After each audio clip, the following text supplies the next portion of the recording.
My name is Mahendra Chande. I represent Paras Health and Paras Panchkula Hospital over here.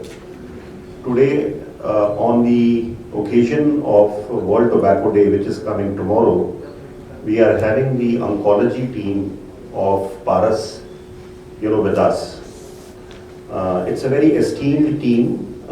हमारे यहाँ पे पारस में ना केवल मुंह का कैंसर, पेट का कैंसर, लंग्स का कैंसर, मतलब कैंसर जैसी एक संक्रामक रोग का पूरा इलाज हो रहा है.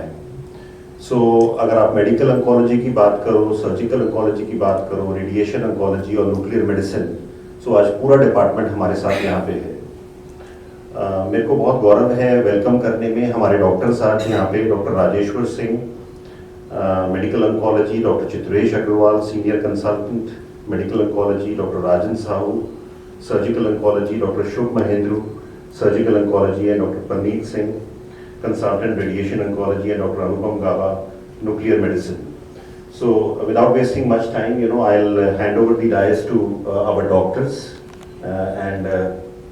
जनरली ये टोबैको का शौक गरीब लोगों में ज़्यादा होता है, जिसमें आगे ही खाने की बहुत प्रॉब्लम होती है, और खाने की जो पैसा उनको मिलता है वो खाने पे खर्च नहीं करते, बल्कि टोबैको और ये जो गुटखा है इसमें वेस्ट करते हैं. ये वर्ल्ड हेल्थ ऑर्गेनाइजेशन का ये थीम है कि हमको टोबैको नहीं चाहिए, हमको खाना चाहिए. अगर हम देखें कि आपको सबको पता है कि टोबैको जो है वो कैंसर करता है, लेकिन आपको ये शायद जानकारी नहीं है कि एक सेकेंड हैंड स्मोक भी होती है. आजकल कैंसर जो लोग स्मोक नहीं करते हैं उसमें भी बहुत ज़्यादा होता है. तो सेकेंड हैंड स्मोक क्या होती है कि जब आप जब आप सिगरेट पीते हैं, उसका स्मोक उनको जाता है जो खुद सिगरेट नहीं पीते, जैसे कि बच्चे हो गए, बीवी हो गई, उनके अंदर भी वही केमिकल्स जाते हैं जो आपके अंदर जा रहे हैं जो स्मोक करते हैं. और आजकल बहुत कैंसर यंग एज में हो रहे हैं, बहुत कैंसर फीमेल्स को हो रहे हैं जो स्मोक नहीं करते हैं. इनको सेकेंड हैंड कैंसर बोलते हैं. तो हमें इसके बारे में भी सोचना चाहिए. जो स्मोकर्स को सोचना चाहिए कि वो जब स्मोक करते हैं कि उनके छोटे बच्चे, उनके फैमिली मेंबर्स पास ना हो. अगर स्मोक करना, आजकल बड़ी जगह नो स्मोकिंग रूम बनाए हैं, वैसे ही घर में अगर करना तो नहीं चाहिए स्मोक. अगर करते भी हैं तो घर से बाहर करिए, क्योंकि सेकेंड हैंड स्मोक नहीं हो, क्योंकि आपके बच्चों को कैंसर हो सकता है, लंग की प्रॉब्लम हो सकती है, हार्ट की प्रॉब्लम हो सकती है, जो बड़ी अर्ली एज में शुरू हो जाती है. वो ये सोचे कि मैं यार थोड़ा सा पीऊंगा उससे खत्म हो जाएगा, उसके बाद नहीं पीऊंगा, ऐसा नहीं होता. कोई रिस्क फ्री ऐसा नहीं है वो के जिसमें कि आप अगर बच्चों के साथ थोड़ी देर स्मोक करते हैं, उनके साथ फैमिली मेंबर के साथ, तो बोलोगे नहीं यार थोड़ा सा किया ज्यादा, ऐसा कुछ नहीं. कोई स्मोक फ्री पीरियड नहीं होता है सेकेंड हैंड स्मोक में. जैसा कि आपको पता है कि स्मोकिंग से ना कि सिर्फ लंग कैंसर होता है, बच्चों में अस्थमा, दमे का नुक्स, हार्ट अटैक और इसके अलावा बहुत अन्य बीमारियां भी होती हैं. और अगर प्रेगनेंसी में, जो प्रेगनेंसी के टाइम पे जिनके हस्बैंड स्मोक करते हैं या लेडी स्मोक करेंगे, तो बच्चे में बहुत बुरा असर होता है. बच्चा ठीक पैदा नहीं होता, उनमें कई प्रॉब्लम्स हो सकती हैं, अस्थमा हो सकता है और बड़ी और अनेक बीमारियां आ सकती हैं उनमें. प्रॉब्लम हमारे इंडिया में ये है कि जो बहुत यंग बच्चे हैं वो शुरू कर देते हैं स्मोक करना. उसका कारण है कि आप जाएंगे, हमने टी स्टॉल बनाए हुए, टी स्टॉल के ऊपर सारे लोग आते हैं, वहाँ सारे स्मोक करते हैं. ऐसे उन्होंने टी स्टॉल पे लगी होती है, तो बच्चे छोटे जो बड़ों को देखते हैं कि ये मैशो है, ये स्ट्रांग है, उनको देख के ये बड़ा अच्छा. तो ये कम से कम बंद करना चाहिए हमें. ये टी स्टॉल होता है तो टी स्टॉल ही रखना चाहिए. ये उसमें ऐसे अगर फोटो बनी हो, इतने गुटखे की फोटो, इसमें स्मोकलेस टोबैको की फोटो, तो बच्चे को लगेगा यार मुझे भी ये करना चाहिए. तो अनलेस कि हम ये रोकें सब चीजें, इसको रोकना बड़ा मुश्किल है. और किसी भी टाइम स्मोक छोड़ना बुरा नहीं है. एनी टाइम आप स्मोक छोड़ सकते हो. स्मोक छोड़ने में कुछ टाइम में आपको तकलीफ होगी, पहले 1, 2 या 3 दिन में तकलीफ होगी, क्योंकि उनका आपको डिपेंडेंस हो जाता है निकोटीन का. उसके लिए और बड़े अल्टरनेटिव हैं. आजकल निकोटीन रिप्लेसमेंट थेरेपी च्युइंगम मिलते हैं, जिसको आप यूज कर सकते हो कुछ दिनों के लिए. और ये ऐसा देखा गया है कि अगर आप स्मोक छोड़ दें तो कम से कम 5 साल में आपका हार्ट का बिल्कुल रिस्क खत्म हो जाता है, बिल्कुल खत्म हो जाता है 5 साल में। और 10 साल में अगर देखा जाए तो इवन कैंसर का रिस्क हाफ हो जाता है। कैंसर का रिस्क खत्म नहीं होता है, कोई भी जो स्मोकर होते हैं वो सोचते हैं कि बाद में मैं छोड़ दूं ठीक हो जाएगा, ऐसा नहीं होता है। तो ये सब चीजें बड़ी इंपॉर्टेंट है, छोड़ना मुश्किल है लेकिन छोड़ सकते हैं। तो हमें रिजॉल्व करना है and through you I want के आप थ्रू अपनी पूरी सोसाइटी में ये रिजॉल्व कीजिए। जो आप जानते हैं जो स्मोकर हैं उनको स्मोकिंग से रोकिए और उनको बताइए कि किस तरीके से इसको रोक सकते हैं। और अगर किसी कोई स्मोकर है, उनको बीमारी है, कैंसर है, तो उनको ये आप कम से कम बता सकते हैं कि उनका जल्दी जल्दी कैसा इलाज कर सकते हैं। अभी मैं रिक्वेस्ट करूंगा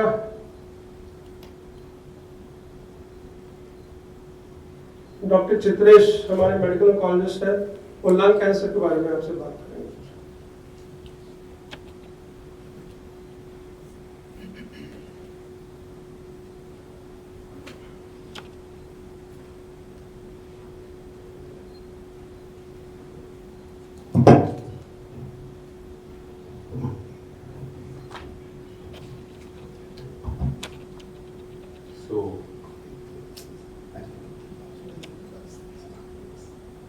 जैसे कि डॉक्टर राजेश्वर ने आपको एक ब्रीफ आउटलाइन दिया है about the world no tobacco day.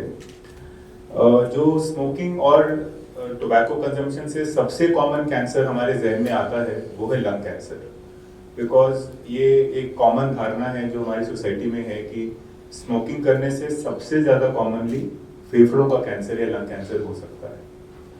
But जो बात मैं आपको कुछ चीज़ें जो हमें डे टू डे एक्टिविटी या डे टू डे लाइफ में नहीं पता चलती हैं वो ये है कि लंग कैंसर जो है वो बहुत बहुत ज़्यादा खतरनाक बीमारी है।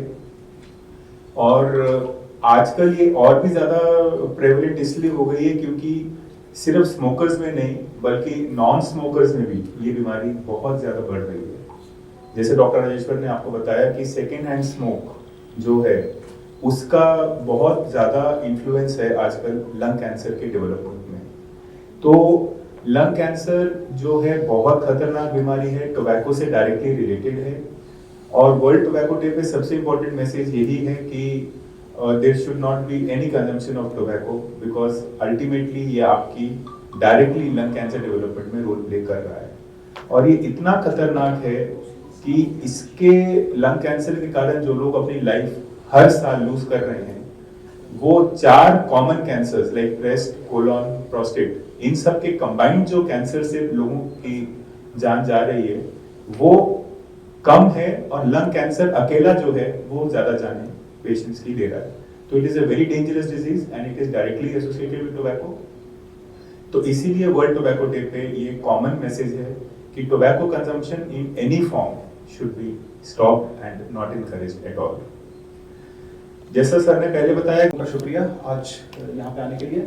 जैसा कि मेरे कलीग्स ने बताया है कि कल वर्ल्ड नो टोबैको डे है, तो हमारा जो स्ट्रेस है वो यही है कि तंबाकू के क्या नुकसान हैं, उससे होने वाले कैंसर के बारे में हम बोल रहे हैं। तो मैं बताना चाहूँगा आपको ओरल कैंसर या माउथ कैंसर, मुंह का कैंसर जो है, तो ये हमारे लिए थोड़ा सा गर्व की बात नहीं है, एक शर्मिंदा होने वाली बात है कि दुनिया में सबसे ज़्यादा जो मुंह के कैंसर हैं वो भारत में पाए जाते हैं।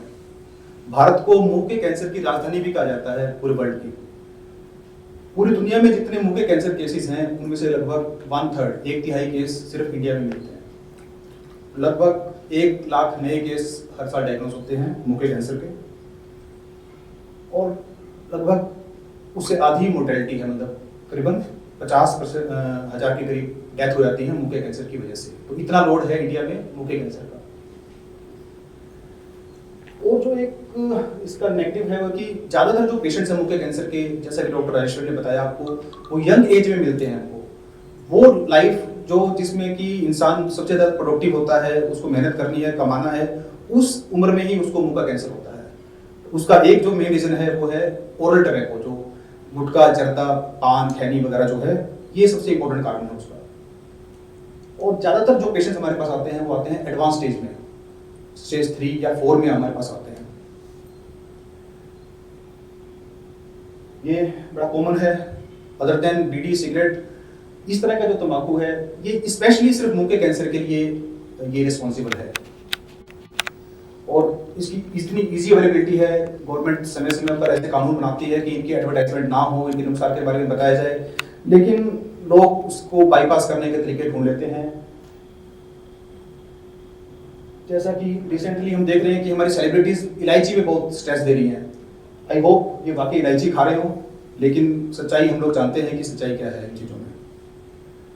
इनको देखकर ही हमारा जो यूथ है, जो बच्चे हैं, वो इसे एक एग्जाम्पल ले लेते हैं कि ये चीज़ें फैशनेबल हैं, एक कुछ उनको अलग आउटलुक मिलता है इस चीज़ से। पेशेंट हमारे पास एडवांस स्टेज में आते हैं, वो कहते हैं हमें पहले पता नहीं चला, तो हमें पता होना चाहिए कि मुंह के कैंसर के वार्निंग साइंस क्या हैं, कब एक शक हो जाना चाहिए इंसान को कि उसको मुंह का कैंसर हो सकता है। कोई भी छाला मुंह में अगर है और वो 2 हफ्ते तक ठीक नहीं हो रहा है, एक ही जगह पर छाला है और वो ठीक नहीं हो रहा है, तो वो एक वार्निंग साइन है, उसको चेकअप जरूरी है। कई बार छाला ना होकर के सफेद या लाल रंग के धब्बे बन जाते हैं मुंह में, जो एक ही साइड पे हैं। अगर साइड बदल रही है तो वो हो सकता है कैंसर ना हो, लेकिन अगर एक ही साइड पर वो छाला या धब्बा है लाल या सफेद रंग का, तो वो भी एक कैंसर हो सकता है। ज्यादा गुटखा खाने वालों में एक चीज नोट की जाती है, क्योंकि माउथ ओपनिंग कम हो जाती है, उनका मुंह पूरा खुलता नहीं है, उसको हम सबम्यूकोसल फाइब्रोसिस बोलते हैं, वो भी एक वार्निंग साइन है। इस तरह से सफेद धब्बे बन जाते हैं जीभ के ऊपर या अंदर के हमारे माउथ की लाइनिंग में। ये कुछ पिक्चर्स हैं जो अल्सर वाला पार्ट दिखा रहे हैं हमको, या इस तरह से हमारी माउथ ओपनिंग जो 2 फिंगर से भी कम रह जाती है, तो वो एक इसका मतलब कि तंबाकू ने अपना नुकसान मुंह में कर दिया है। ये वो कैसे जो हमें आमतौर पर देखने को मिलते हैं, ये इंडिया में ही पेक्युलर चीजें हैं। पेशेंट हमारे पास इतनी बड़ी बीमारी लेकर के आते हैं, तो ऑब्वियसली उसके रिजल्ट देने में हमें भी परेशानी आती है। जब बिल्कुल लगता है मरीज को कि हाँ मेरा घर में काम नहीं चल रहा है, तब वो हॉस्पिटल में प्रेजेंट करता है। तो इन चीज़ों का इंतजार नहीं करना हमें, इतनी बड़ी गांठें, we should not wait for this thing to happen. अगर कुछ प्रॉब्लम है तो उसको अर्ली उसको डॉक्टर के पास जाना चाहिए, उसका अपना ट्रीटमेंट स्टार्ट करना चाहिए। All the time, I am Dr. Praneet and I look after radiation therapy for cancer and non-cancer patients in Paras Hospital, Panchkula. Radiation जो है बहुत इम्पोर्टेंट हिस्सा होता है किसी भी तरह की कैंसर ट्रीटमेंट का, और हमने देखा है हमारा जो ये एरिया है पंचकुला, यमुनानगर और अम्बाला तक, we don't have any radiation facility available as of now. So Paras Panchkula came up in the private sector for the first time, and no government hospital also has it in Panchkula or Yamunanagar area.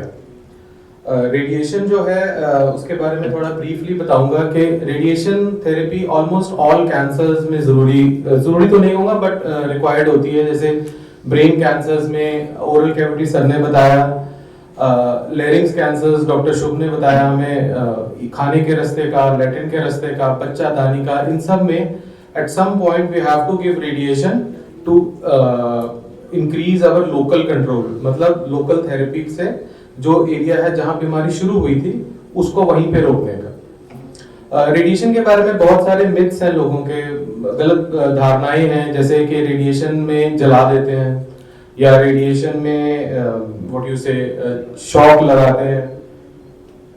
Sorry, this is me, you can see. अच्छा, सो धारणाएं हैं कि हम जला देते हैं या shock देते हैं, ऐसा कुछ भी नहीं होता है। एक लेटेस्ट मशीन के थ्रू हम उनको पेशेंट को सीधा लेटाकर उनको एक्सरे से ट्रीटमेंट करते हैं। आई एम श्योर आप सब लोगों ने भी अपने लाइफ में कभी ना कभी एक सीटी स्कैन या एक एक्सरे छाती का कराया ही होता है, तो वो ही एक हायर डोज में एक्सरेज यूज होते हैं रेडिएशन ट्रीटमेंट में।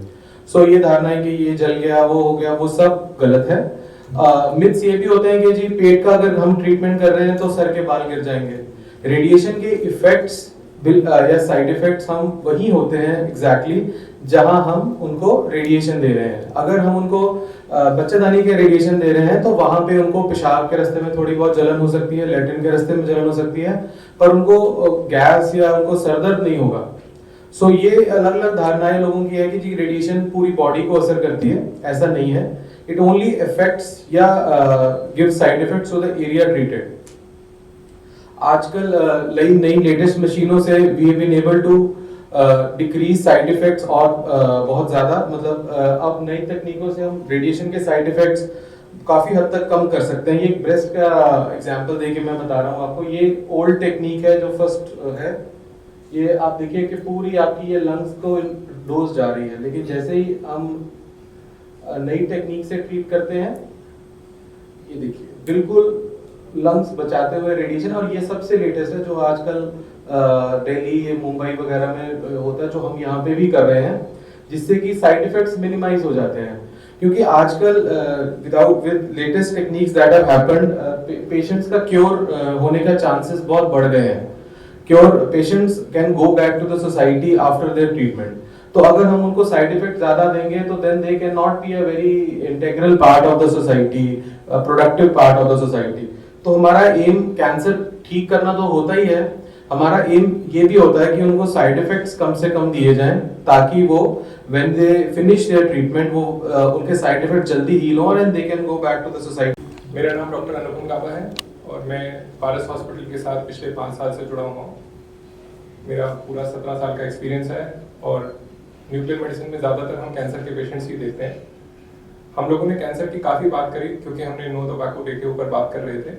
सबसे पहला सवाल हमारे दिमाग में आता है कि कैंसर है क्या, क्यों हम कैंसर को कैंसर कहते हैं या बुखार नहीं बोलते, या क्या कैंसर, हर चीज़ को ऐसा कैंसर का शब्द क्यों दिया गया है। तो cancer is a uncontrolled growth of cells. मैं आपको एक उदाहरण के रूप में एक चीज़ बताता हूँ कि हम सब सिविल सोसाइटी में अपना अपना काम करते हैं। आप लोग एक न्यूज़पेपर पब्लिश कर रहे हैं, हम डॉक्टर्स हम एक काम कर रहे हैं। डॉक्टर्स में भी टीम है, सर्जरी वाला सर्जरी का काम करेगा, न्यूक्लियर मेडिसिन वाला न्यूक्लियर मेडिसिन का, ऑन्कोलॉजी वाले जो सर्जरी है वो सर्जरी करेंगे। तो this is distribution of work. Her body में जो सेल है उसका कुछ ना कुछ कार्य दिया हुआ है कि आंख ने देखने का काम करना है, मसल ने अपना मस्कुलर वर्क करना है, सारी चीजों का डिस्ट्रीब्यूशन ऑफ वर्क है। कैंसर में that distribution of work is lost. Cells grow करते हैं अनलिमिटेड विदाउट एनी डिस्ट्रीब्यूशन। कोई भी सेल किसी डायरेक्शन की तरफ नहीं है, अनकंट्रोल्ड ग्रोथ है। पेट सिटी वहीं पे कामयाब है। क्यों? क्योंकि अनकंट्रोल्ड ग्रोथ है तो उसको ग्लूकोज की रिक्वायरमेंट बहुत है, उसने कोई काम नहीं करना, खाली ग्लूकोज खींचना है। हम उस ग्लूकोज को जो कि बॉडी में रिक्वायरमेंट है, तो कैंसर सेल्स को ज्यादा रिक्वायरमेंट है, उसको हम एक रेडियो एक्टिव मेडिसिन के साथ टैग करके पेशेंट को इंजेक्ट कर देते हैं और वो कैंसर सेल्स में ज्यादा जाती है नॉर्मल सेल्स के कंपैरिजन में। और उससे एक हमारे को बहुत अच्छी सी पिक्चर मिल जाती है। नॉर्मल सेल्स नहीं दिखते, कैंसर सेल्स दिखना शुरू हो जाते हैं। उससे ट्यूमर की स्टेजिंग करते हैं। स्टेजिंग क्या है? किसी भी वॉर में जाने से पहले हम बैटलफील्ड के लिए एक बैटल प्लान बनाते हैं। वो बैटल प्लान तब तैयार होगा जब हमारे को सामने वाले का पावर का पता चलेगा। So that is called a staging of tumour. हमने स्टेज तय करी, स्टेज 1 है, स्टेज 2 है, स्टेज 3 है, स्टेज 4 है। उसके हिसाब से हम ट्रीटमेंट प्लान करेंगे कि पहले कीमो करनी है, पहले रेडिएशन करनी है या सर्जरी करनी है। वो प्लानिंग के लिए हमारे को प्लान बनाना है, वो पेट सिटी का काम है। Second role of PET is, कई बार हम थेरेपी शुरू कर देते हैं और हमें रिस्पॉन्स इवैल्यूएशन की जरूरत होती है बीच में कि हमें ये पूरी थेरेपी पूरी करनी है या हमें थेरेपी चेंज करनी है। Because you would have heard कि first line therapy, second line therapy, हम इंटरिम पेट करते हैं। मतलब हमने एक 6 साइकिल्स कीमोथेरेपी की प्लान करी है, 3 के बाद हम एक पेट सिटी करके देखेंगे। We want to see whether this patient will respond to this therapy or will not respond. So it is a predictor of disease response. मतलब एक तरह से ज्योतिष विद्या का काम है। आगे क्या होने वाला है वो हम पहले से बता सकते हैं कि हम ये ट्रीटमेंट प्लान चेंज कर लें। इसके बाद पेट सिटी का एक और बड़ा अच्छा रोल है कि हम कोई भी जब ट्यूमर डायग्नोज करते हैं तो उसकी हम बायोप्सी करते हैं। बायोप्सी कहाँ से करनी है वो इंपॉर्टेंट है। खाली मास देख के, ग्रोथ देख के नहीं करना, कौन सा एक्टिव डिजीज है वहां से करना है। तो उसका रोल वो पेट सिटी बताता है। Many of the tumors are upstaged or downstaged by PET. क्यों? क्योंकि सीटी से खाली पिक्चर खींची जाती है, पेट सीटी से मूवी बनाई जाती है। सेल का फंक्शन पता चलता है। कोई डेड सेल भी हो गया वो भी सीटी में दिखेगा। मतलब ट्यूमर आपका रिस्पॉन्ड हो गया है लेकिन वो सीटी में हमेशा दिखता रहेगा, चोट के निशान की तरह। Whether it is to be treated or it is not to be treated, that is how we differentiate through PET. Nuclear medicine is not just about diagnosis, it is about treatment also. क्योंकि हम molecules को cancer cells के अंदर भेज रहे हैं तो हम उनके साथ हम दवाई भी साथ में भेज सकते हैं, which is called as targeted nuclear medicine therapies, बहुत सारे कैंसर को हम उस तरह से ट्रीट भी करते हैं। Apart from oncology there are numerous uses of nuclear medicine in other fields, cardiology में, पीडियाट्रिक्स में, मतलब आप बोलिए हर ब्रांच में कुछ ना कुछ रोल न्यूक्लियर मेडिसिन का है। मैं डेफिनेटली वर्ल्ड कैंसर डे के ऊपर, मतलब world tumour no tobacco day के ऊपर बहुत सारी चीजें और बोल रहा हूँ, बट न्यूक्लियर मेडिसिन के बारे में बात करते हुए आई डाइवर्ज इनटू इट। कोई सवाल आपकी न्यूक्लियर मेडिसिन के बारे में हो तो I would be happy to answer them. PGA में जैसे भी एआई से उन्होंने माउथ कैंसर डिटेक्शन शुरू किया है, तो आप इस विषय में कुछ कहेंगे? देखिए, जो एआई रिलेटेड है, एआई रिलेटेड ऑलरेडी बहुत सारे काम चल रहे हैं। Basically how does AI work? AI में हम फीड करते हैं अपनी observations, so when hundreds of doctors put their observations into it, और वो एक सेट पैटर्न रिकॉग्नाइज हो जाता है, सो उसके बाद वो डिजीज रिकॉग्निशन में हेल्प करता है। अभी हमारे को न्यूक्लियर मेडिसिन में एआई का बहुत ज्यादा यूसेज नहीं समझ आ रहा है, but over the period of time when we have more data collection then probably AI will be more helpful. Radiology में डेफिनेटली इसका रोल और पैथोलॉजी में मोर डेवलप्ड है, न्यूक्लियर मेडिसिन में भी और एआई का रोल डेवलप नहीं होता। Doctor, for cancer, is the radiation only treatment or are there any other options also available? फिर से पूछिए, मेरे को नहीं समझ आया आपका सवाल। Sir, for the treatment of cancer, is the radiation only available treatment or are there any other? बहुत सारे हैं। अभी हमने बात शुरू ही करी तो मैंने आपसे सबसे पहला बोला कि हम सबसे पहले ट्यूमर को स्टेज करते हैं, बैटलफील्ड, उसका प्लान बनाते हैं। कुछ ट्यूमर शुरू में सर्जरी के थ्रू ही ट्रीटमेंट करके उनको देयर एंड देन हम छोड़ सकते हैं। कुछ कैंसर्स के लिए खाली कीमोथेरेपी ही है और कुछ के लिए कीमो प्लस रेडियोथेरेपी है। डिपेंडिंग ऑन कौन सा कैंसर है, किस स्टेज पे डायग्नोसिस हुआ है, उसके हिसाब से ट्रीटमेंट प्लान डिसाइड करा जाता है। तो ये जो है आपकी धारणा की भाई खाली रेडिएशन नहीं, सारी चीजों का इन्वॉल्वमेंट होता है।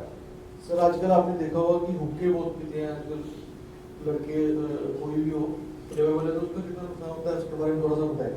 ठीक है, हुक्का और सिगरेट या बीड़ी या तंबाकू का किसी भी तरह से सेवन करना बहुत ज्यादा नुकसान है। इससे कैंसर के होने के चांसेस बहुत बढ़ जाते हैं।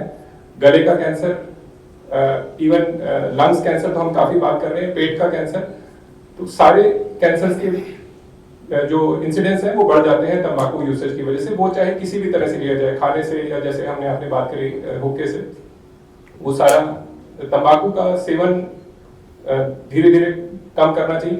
एक्चुअली जो हम थीम बात कर रहे थे, डॉक्टर साहब ने बात भी करी थी, थीम वी नीड फूड। सो ये ग्रास लेवल पे इसके ऊपर वर्क करना है कि हमें फार्मर्स को न्यूट्रिशियस फूड उगाने के लिए प्रमोट करना है, रेदर देन बाद में उसकी मार्केटिंग को और ये वर्ल्ड तंबाकू डे पे हमें बोल के खत्म करना है। सो ग्रास लेवल पे अगर हम तंबाकू की प्रोडक्शन कम कर देंगे तो ये सारी चीजें अपने आप सॉल्व होनी शुरू हो जाएंगी।